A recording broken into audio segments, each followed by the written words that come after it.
Le grand direct des médias. Télédélire. Thomas Joubert. Et pour Télédélire, on accueille aujourd'hui Benjamin Josse. Bonjour Benjamin. Bonjour Thomas, bonjour tout le monde. Qu'avez-vous regardé hier soir à la télévision ? Eh bien, j'ai commencé mon marathon audiovisuel par la nouvelle édition à 12h20 sur Canal+. Et dans une des chroniques, j'ai découvert le Dico du futur. Un dictionnaire sur Internet qui regroupe les définitions de mots qui existeront peut-être dans le futur. Des mots liés aux prochaines innovations technologiques ou aux évolutions sociétales. Vous avez vu comme je parle bien, on dirait du Marc Lévy.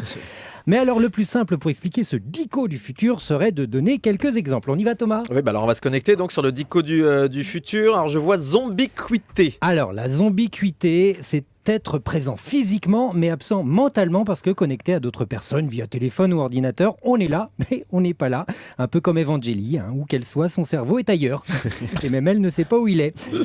Alors il y a aussi le mot réfrigérateur. Le réfrigérateur, c'est un réfrigérateur de régime. Alors quid du frigo de régime ?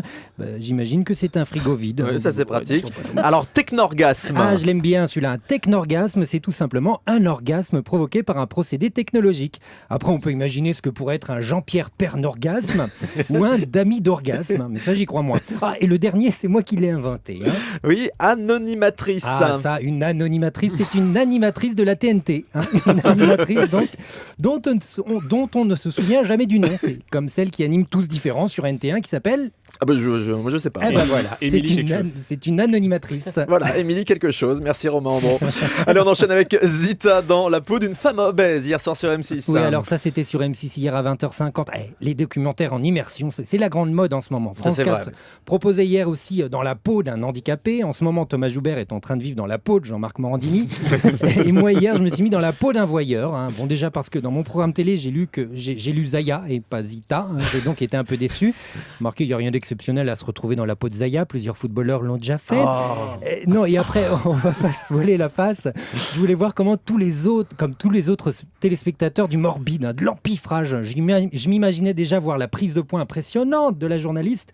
Et à la place, j'ai appris qu'en mangeant 3 fois plus qu'à la normale, on grossit, et j'ai aussi appris que l'obésité morbide, c'est pas bon pour la santé. Incroyable. Voilà, heureusement Zita s'est rattrapée un peu plus tard dans le 2e numéro de l'émission en se mettant dans la peau d'une femme de ménage, une enquête très forte parce qu'on y apprenait qu'on ne devient pas riche en étant femme de ménage et que c'est un métier. Dis donc, heureusement que certaines chaînes sont plus sérieuses. Sur France 4, dans leur émission Dans la peau d'un handicapé, au moins on pouvait découvrir que c'est quand même difficile de se déplacer en fauteuil roulant au jour le jour.